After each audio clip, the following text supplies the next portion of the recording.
श्रीमद् भगवद गीता। पहला अध्याय अर्जुन विषादयोग। श्रीमद् भगवद गीता। भगवान श्री कृष्ण ने अर्जुन को निमित्त बनाकर समस्त विश्व को गीता के रूप में जो महान उपदेश दिया है, यह अध्याय उसकी प्रस्तावना रूप है। उसमें दोनों पक्ष के प्रमुख योद्धाओं के नाम गिनाने के बाद मुख्य रूप से अर्जुन को कुटुंबनाश की आशंका से उत्पन्न हुए मोहजनित विषाद का वर्णन है। धृतराष्ट्र बोले, हे संजय, धर्मभूमि कुरुक्षेत्र में एकत्रित युद्ध की इच्छा वाले मेरे पांडु के पुत्रों ने क्या किया?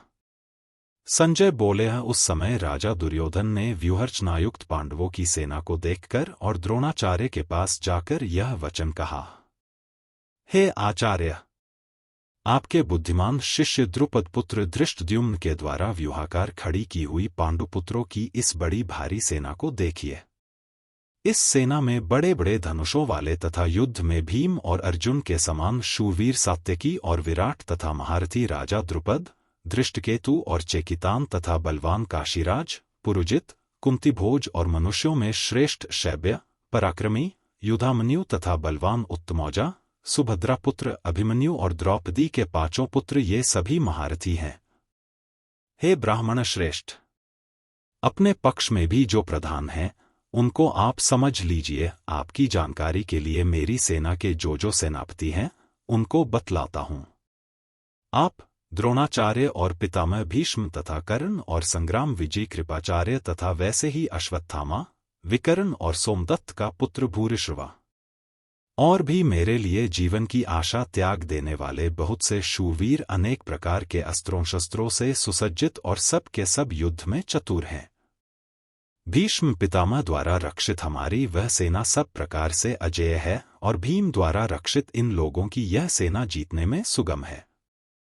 इसलिए सब मोर्चों पर अपनी अपनी जगह स्थित रहते हुए आप लोग सभी निःसंदेह भीष्म पितामह की ही सब ओर से रक्षा करें। कौरवों में वृद्ध बड़े प्रतापी पितामह भीष्म ने उस दुर्योधन के हृदय में हर्ष उत्पन्न करते हुए उच्च स्वर से सिंह की दहाड़ के समान गरजकर शंख बजाया। इसके पश्चात शंख और नगारे तथा ढोल, मृदंग और नरसिंघे आदि बाजे एक साथ ही बज उठे। उनका वह शब्द बड़ा भयंकर हुआ। इसके अनंतर सफेद घोड़ों से युक्त उत्तम रथ में बैठे हुए श्री कृष्ण महाराज और अर्जुन ने भी अलौकिक शंख बजाए। श्री कृष्ण महाराज ने पांचजन्य नामक, अर्जुन ने देवदत्त नामक और भयानक कर्म वाले भीमसेन ने पौंड्र नामक महाशंख बजाया। कुंती पुत्र राजा युधिष्ठिर ने अनंत विजय नामक और नकुल तथा सहदेव ने सुघोष और मणिपुष्पक नामक शंख बजाए।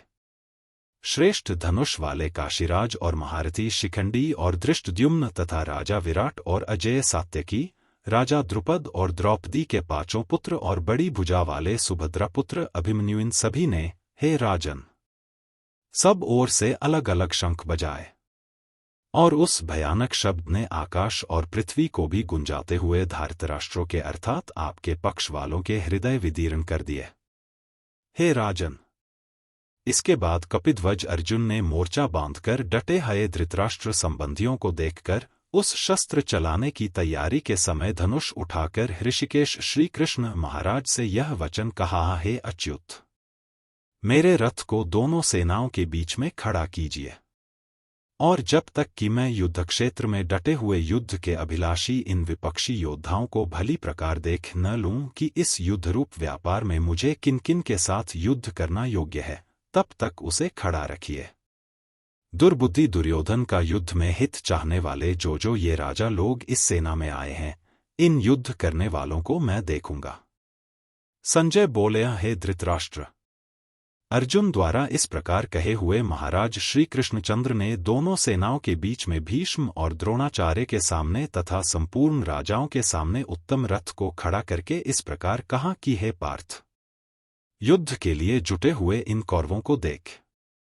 इसके बाद पृथापुत्र अर्जुन ने उन दोनों सेनाओं में स्थित ताऊचाचों को, दादों परदादों को, गुरुओं को, मामाओं को, भाइयों को, पुत्रों को, पौत्रों को तथा मित्रों को, ससुरों को और सुहृदों को भी देखा। उन उपस्थित संपूर्ण बंधुओं को देखकर वे कुंती पुत्र अर्जुन अत्यंत करुणा से युक्त होकर शोक करते हुए यह वचन बोले।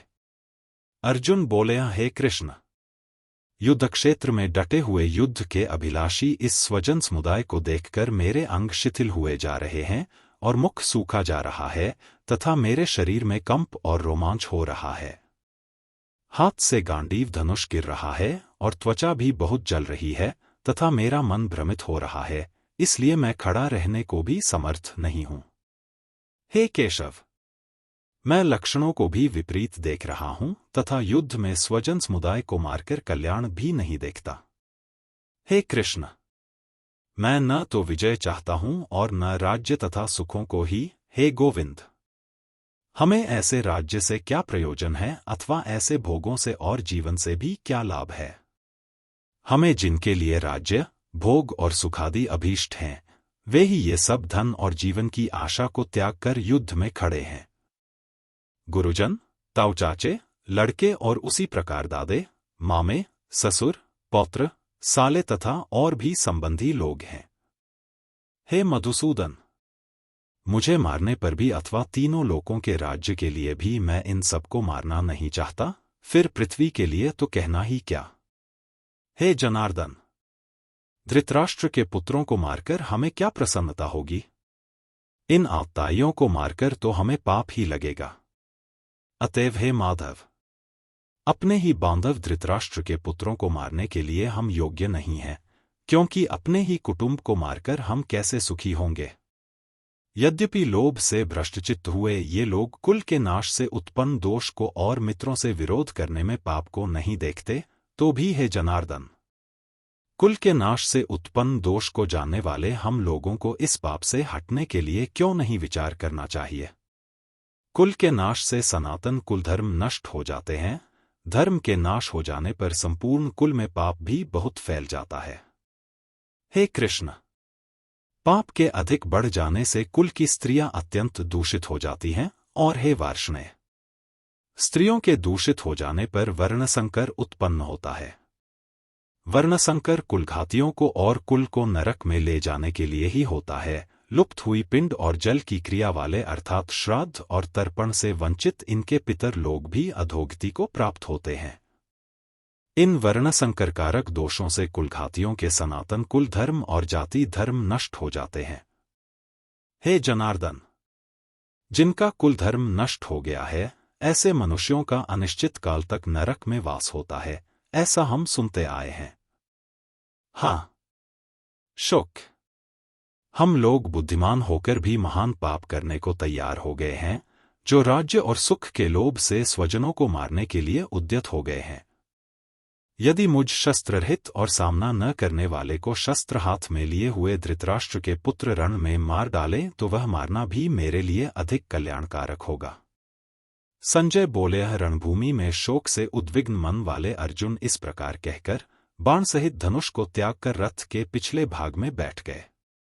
इस प्रकार उपनिषद, ब्रह्मविद्या तथा योग शास्त्र रूप श्रीमद्भगवद गीता के श्री कृष्ण अर्जुन संवाद में अर्जुन विषादयोग नामक प्रथम अध्याय संपूर्ण हुआ।